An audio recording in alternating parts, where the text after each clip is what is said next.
Hello everyone, good morning. আমার গলা শুনে বুঝতে পারছো নিশ্চয়ই যে আমার ঠান্ডা লেগে গেছে। হ্যাঁ গো, প্রচণ্ড ঠান্ডা, জ্বর। কালকে রাতে তো জ্বর এসেছিলো, যার জন্য আজকে উঠতে অনেকটা লেট হয়ে গেছে। আর উঠে এই যে তাড়াহুড়ো করে ফ্রেশ হয়ে আসলাম রান্নাঘরে। তো দেখো কি করে রান্না করি। আজ আমার যেদিনকে তাড়াতাড়ি লাগে, এই যে আমি সেদিনকে এরকম করেই বসিয়ে দিই দুটো গ্যাসে। কি করব বলো, আজকে উঠেছি লেটে, ওই 9টার সময়তে উঠলাম। আসলে শরীরটা ভালো লাগছিল না, তো ঠান্ডা লেগেছে। তারপর রাতে জ্বরও এসেছিলো, হঠাৎ করে কেন জানি চলে এলো জানো। আমার ঠান্ডা লাগার কোনো রিজনই ছিল না। আচ্ছা, আমি জানি না যে আমার কিছু হলেই আমার মা বাবা কী করে টের পেয়ে যায়। সকালে মা কোনো দিন ফোন করে না, কিন্তু আজকে ফোন করেই বলছে যে কেমন আছিস রে। আমি বললাম কেন, কি হয়েছে? তো বললো যে একটা বাজে স্বপ্ন দেখেছি, বল আগে তুই কেমন আছিস। আমি বললাম যে ভালো তো নেই, ঠান্ডা লেগেছে।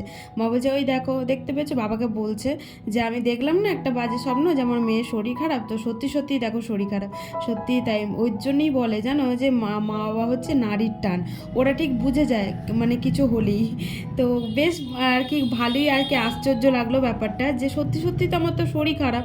আর কি বলো তো, শরীর খারাপ বলছি না, কোনো রিজনই নেই জানো হওয়ার। কারণ আমি দেখো প্রত্যেক দিন এমনিতে তো স্নান টান করি শুই, সেটা এখন না, সেটা আমি একদম বাচ্চা বয়স থেকেই। আমি তখন স্নান হয়তো করতাম না, কিন্তু হাত পাটা ধুতাম, মা গাটা মুছিয়ে দিত। তারপর বড় হওয়ার সাথে সাথে না, নিজের যখন যত্ন নিতে লাগলাম, তখন কিন্তু নিজে নিজে স্নান করে গরমকালটাতে তারপরে শুই। তবে শীতকালটাতেও তাই, আমি স্নান করি না, তবে হাত পা ধুয়ে ফ্রেশ হয়ে শুই। এটা আমার বরাবরেরই অভ্যাস। আর এই অভ্যাসটার জোরে হয়তো ঠান্ডা লাগবে না, কিন্তু হয় না ওই যে একসাথে থাকলে ঠান্ডা লেগেই যায়। মানে ওর তো হয়েছে ঠান্ডা জ্বর, আমার বরের। এবার পাশাপাশি ধরো ঘুমাচ্ছি, এবার খাওয়া দাওয়া করছি, ধরো আমাকে খাইয়ে দেয় মাঝে সাঝে, যার জন্য আর কি হয়েছে হয়তো, ছোঁয়াচ লেগে হয় না।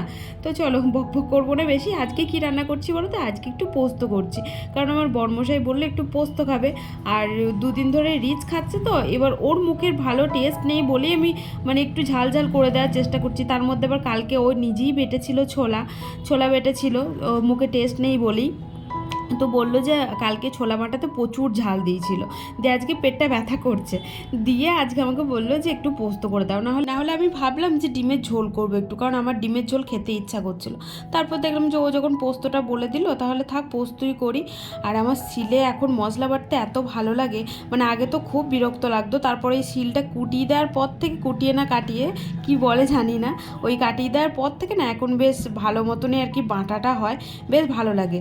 না হলে আগে তো ঘষতে হতো সমানে, তাও আবার বাটা হতো না ঠিক মতন, দিয়ে খুব বিরক্ত লাগতো। তো ও বলছিল যে মিক্সি কিনবো, কিন্তু আমি মানা করলাম যে থাক, আমি যখন শিখিয়ে গেছি মশলা বাটতে, আর মিক্সি কিনতে হয় না, ফালতু ফালতু টাকাটা ওয়েস্ট করে কোনো লাভ নেই, তাই না বলো। আমার একটা মোবাইলের এখন প্রচণ্ড দরকার, জানো তো। আমার মোবাইলটা আর মানে ভালো ফটো টটো উঠছে না, আর আমার ফটো ভিডিওর জন্যই আমার সবারই আগে একটা মোবাইল দরকার। দেখি ওকে বলেছি যে একটা মোবাইল দেওয়ার জন্য, কি করে দেখি। আসলে এত খরচা না, তারপর বেচারিকে বলতেও জানো তো কেমন লাগে, যে এমনিতেই ধরো প্রচুর প্রচুর খরচা, তার মধ্যে আবার যদি এখন আমি মোবাইল চাই, তাহলে মানে আর বলার কথা না কিছু আর কি। তো কিস্তিতেও নেবো, নিলেও হয়তো ক্যাশে নিতে পারবো না, কিস্তিতে নেবো। দেখি যদি নিই তো তোমাদেরকে অবশ্যই সবটাই শেয়ার করব, কারণ তোমাদেরকে সবসময়তে আমি সবটাই শেয়ার করি। তো তারপর দেখো ওদিকে আমার আলু পোস্তটা আর কি এই গ্যাসে চাপিয়ে দিলাম, কারণ যেহেতু আলু উচ্ছে ভাজাটা এই গ্যাসে হচ্ছিল। তারপর দেখলাম ওটা হয়ে গেছে ভাজা। আর সঞ্জু সবজি কেটেছিল কালকে রাতে, মানে পোস্তর সবজিটা কাটিনি, আর উচ্ছেটা এনেছিল মানে রবিবারের দিনকে, মানে সোমবারের দিনকে, সোমবারের দিনকে উচ্ছেটা এনেছিল। এবার উচ্ছেটা পেকে যাচ্ছে, তার জন্য আমি দেখলাম যে আজকে করে ফেলি, কারণ উচ্ছে তো সকালবেলাতে তেঁতো জিনিস ওকে দেবো, যার জন্য দিই না। তারপর ওই বললো যে আমি নিয়ে যাব, কারণ পেকে যাচ্ছে, এবার টাকাটা তো ওয়েস্ট যাবে। আর সবজি ফেলতে খুব মায়া লাগে, সবজি কেন কোনো খাবার দাবারই ফেলতে মায়া লাগে, যতক্ষণ পর্যন্ত ভালো থাকে খাই। তারপর করলাম। আর আমার উচ্ছে প্রচণ্ড ভালো লাগে। এবার আমি যেহেতু ভাতের সাথে খাবো কোনো ব্যাপার নেই, ও তো রুটির সাথে খাবে, তাও ওকে জিজ্ঞাসা করেছি যে নেবে কি তুমি তো ও বললো যে হ্যাঁ দাও। আর এই যে দেখতে পাচ্ছ আমার শরীর খারাপ বলে ওর সাথে আমি কোনো রকম কথা বলতে পারছি না, মানে গলায় ব্যথা করছে, মুখ দিয়ে কোনো কথাই বেরোচ্ছে না আমার, এত নাক তেলো জ্বলছিল, ইচ্ছাই করে না। তোমরা তো জানোই সব, মানে ঠান্ডা লাগলে ইচ্ছাই করে না যে কোনো কথা বলি। তো বারবার আমাকে একটা দুটো করে প্রশ্ন করেই যাচ্ছিলো, কিন্তু আমি ভালো লাগছিল না কিছু বলতে। আর আজকে রুটিগুলো পুরো বেকার হয়েছে। ওই যে শরীরে জুদ না থাকলে কিছুই ভালো লাগে না, কিছু করতেও ইচ্ছে করে না, কিন্তু কি করবো বলো, করতে তো হবেই, না হলে বেচারি খেতে পাবে না। তাও বলেছিল যে করতে হবে না, থাক আমি হোটেল থেকে খেয়ে নেবো। কিন্তু দেখো খারাপ লাগে জানো তো, দিনের শেষে যখন মনে হয় না যে আমি ঠিক আছি, আমার মানে হাঁটতে চলতে তো পারছি, তো তারপরও ওকে যে রান্না করে দিতে পারলাম না, যে দুপুরবেলা তো খুব কষ্ট হবে, তাই আর কি উঠে লেট করি, ওর জন্য উঠে রান্না করে দিলাম।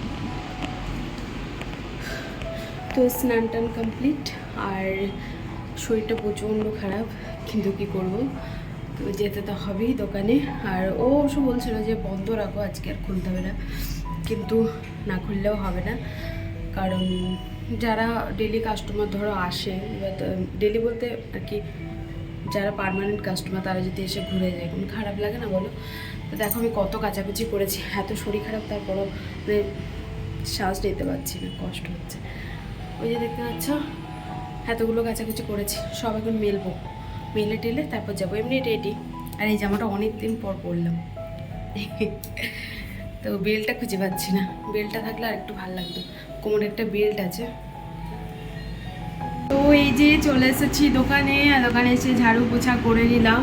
তারপরে যে ঠান্ডা তো একদম পুরো তুঙ্গে পৌঁছেছে, এই জায়গাটা প্রচণ্ড ব্যথা করছে, জ্বলছে, আর গলাটা ব্যথা করছে, এই জায়গা দুটো টনটন টনটন করছে, কিচ্ছু ভালো লাগছে না, মানে একদম কিচ্ছু ইচ্ছা করছে না, বিরক্তি লাগছে, মনে হচ্ছে বাড়ি গিয়ে শুই একটুখানি। দেখি যদি বিকালের মধ্যে শরীর ঠিক না হয় তো গিয়ে একটুখানি শোবো, মানে বিকালবেলা আর কি বাড়ি দিয়ে দোকান, কারণ খুব শরীরটা খারাপ করছে, এই বেলাটা একটু বসি। জ্বর বা ঠান্ডা মুখে দেখবে একদম তেতো হয়ে থাকে মুখটা, আর এই সময় তো আলু উচ্ছে ভাজা, নিম পাতা ভাজা খুব ভালো লাগে। তবে হ্যাঁ, নিম পাতা ভাজাটা আমি খাই না, কিন্তু আলু উচ্ছে ভাজাটা আমার বেশ লাগে খেতে। তো আলু উচ্ছে ভাজা দিয়ে আমার অর্ধেক ভাত খাওয়া হয়ে গেছিলো, আর পোস্তটাও আজ দারুণ হয়েছিল খেতে। হ্যালো এভরিওয়ান, তো এখন বাজে 5:30, যাচ্ছি জল ভরতে। আর তোমাদের সাথে কখন কথা বলেছি কি জানি, কথা বলেছি বলতে সেই খাবার খেতে গেছিলাম তখন মানে দেখা করছি, শরীরটা ভালো নেই, যার জন্য ভালো লাগছিল না কিছু জানো। তো চোখ দিয়ে অনবরত শুধু জল পড়ে যাচ্ছে, শুধু জল পড়ে যাচ্ছে। তো চলো জল টল ভরে আসি, অনেকক্ষণ জল এসছে মনে হয়, 35 হয়ে গেছে, আমি বুঝতেই পারিনি। চলে এসেছি বাড়ি, আর বাড়ি এসে আজকে খাবো একটু চা। জল টল ভরা হয়ে গেছে, ওদিকে ওপরে নিচে করে দিচ্ছে, নিচে জলটা ভর্তি হোক মানে ট্যাঙ্কিটা। আর এই যে চা বসিয়ে দিয়েছি, এই যে নামাবো, একটু আদা দিয়ে আর একটু ওই দিয়ে কি যেন এলাচ দিয়ে করছি, মাথাটা খুব যন্ত্রণা করছে, এখানটা প্রচণ্ড যন্ত্রণা করছে। দুধ চা করছি, বিস্কুট দিয়ে খাবো, খেয়ে আবার যাবো দোকানে। এখন যাবো না দোকানে, জলটা ভরতে হবে, মানে 1 ঘন্টা মতন আর কি চলবে মোটরটা, তারপর বন্ধ করে যাব।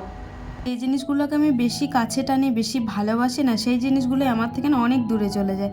এই যে দুধ চা এত ভালোবাসি আমি খেতে, কিন্তু জানো আজকাল দুধ চা খেলেই আমার অম্বল হচ্ছে, কিন্তু তাও ওই যে লোভ সামলাতে পারি না। এখন বাজে রাত হচ্ছে 9:30, আর ও আজকে অনেক দিন পর কাজে গেছিলো, মানে ওই যে তোমাদেরকে বলেছিলাম না যে আরেক জায়গায় কাজে যায়, তো সেখানে কাজটা বন্ধ ছিল, তো আজকে থেকে আবার স্টার্টিং হয়েছে। তো আজকে আবার গেছিলো, ডেকেছিলো ফোন করে, যার জন্য গেছিলো। আর এখন যাব বাড়ি, চলে এসছে, পাশের দোকানটায় আছে, আমাকে ফোন করলো যে গুছিয়ে নাও, মানে জলের বোতল টোতল সব কিছু বার করা থাকে, তো চার্জার, জলের বোতল,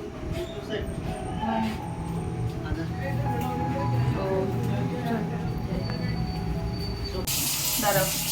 তো এই যে চলে এসেছি রান্নাঘরে, আর আর কি বলতে গেল, হ্যাঁ চলে এসেছি রান্নাঘরে। আর ও ওই ওর খাবারের মানে ইয়েটা ধুচ্ছে, ও রাতে অনেক বাসন বেশি হয়ে যায়, যার জন্য ওইটা ধুয়ে রাখছে। আর আমি এদিকে করছি, শুনতে পাচ্ছ না জানি না আমার কথা, এত পরিমাণে জল মানে স্পিড দিয়েছে। আর এদিকে আমি করছি হচ্ছে পকোড়া, ওই ধনে পাতা দিয়ে, কালকে রাতে ধনে পাতা এনেছিল কতগুলো, তো ওইগুলোই ছিল, পেঁয়াজ দিয়ে লঙ্কা দিয়ে, তার মধ্যে এটা বেসন শেষ হয়ে গেছে, যেটুকু আছে আধা খাপটা করে হয়েছে, মানে ঠিক মতন না বেসন পেয়েছে না পেঁয়াজ পেয়েছে, কিন্তু এই পকোড়াটাই টেস্ট হয় ভালো।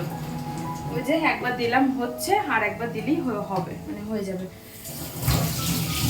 চলো আজকে ভিডিওটা বাড়াবো না, আজকে ভিডিওটা এখানে এন্ড করছি। সবাই সুস্থ থেকো, ভালো থেকো, দেখা হচ্ছে আমার নেক্সট ব্লগের সাথে। ততক্ষণের জন্য tata, bye bye, good night.